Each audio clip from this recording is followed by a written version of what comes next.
তো first of all আমাক লাগিব জলকীয়া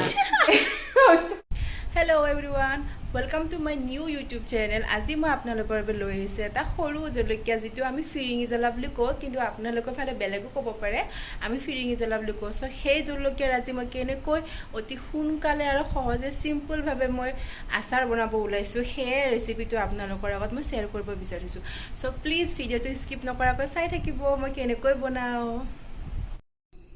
তো ফাৰ্স্ট অফ অল আমাক লাগিব জলকীয়া এয়া হৈছে ফিৰিঙি জ্বলা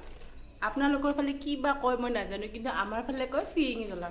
চ' সেয়া আজি বনাম আৰু ফাৰ্ষ্ট অফ অল ল'লোঁ মই ফিৰিঙি জ্বলা তাৰপিছত মই মছলাখিনি দেখাই আছোঁ আপোনালোকক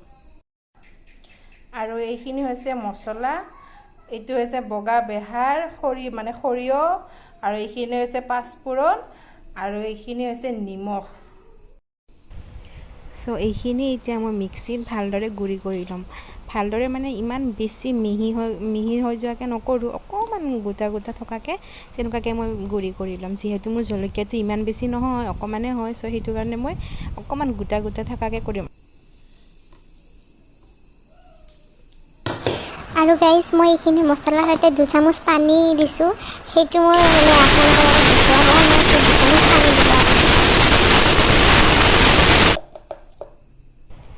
এয়া দেখিছে নহয় মই একেবাৰে মিহি কৰি ওলোৱা নাই অকণমান গোটা গোটা টাইপৰ ৰাখিছোঁ। এতিয়া মই এইখিনি জলকীয়াৰ লগত ভালদৰে মিক্স কৰি ল'ম আৰু আপোনালোকে যদি আচাৰটো সোনকালে খাব বিচাৰে তেনে আপোনালোকে জলকীয়াটো ফালি ফালি দিব নহ'লে কাটি কেনে টুকুৰা কৰি তেনেকুৱাও দিব পাৰে কিন্তু মই জলকীয়া আচাৰটো এতিয়া নাখাওঁ যিহেতু বেলেগ জলকীয়া আচাৰ আছে চ' সেইটো কাৰণে মই লং লাষ্টিং ৰাখিম বুলি ভাবি কিনে মই এই জলকীয়াটো কাটি দিয়া নাই চ' আপোনালোকে ইচ্ছা কৰিলে জলকীয়াখিনি কাটি কিনেও মিক্স কৰি দিব পাৰে।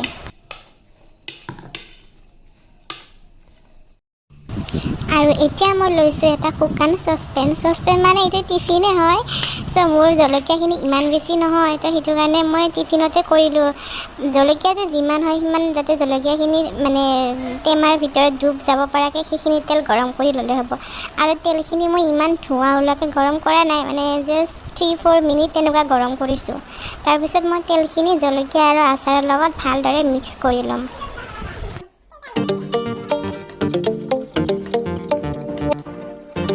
আৰু এতিয়া মই লৈছোঁ এটা গ্লাছৰ সৰু বটল মানে সৰু টেমা চ' মোৰ জলকীয়াখিনি ইমান বেছি নহয় মই বাৰ কৈ আছোঁ চ' সেইটো কাৰণে মই এইটো টেমাতে মানে হ'ব বুলি ভাবিছিলোঁ কিন্তু এইটো টেমাত নহ'ল মোৰ এনেকুৱা 2টা টেমা ল'বলগীয়া হৈছে মই এটা টেমাটো আপোনালোকক নেদেখালোঁ চ'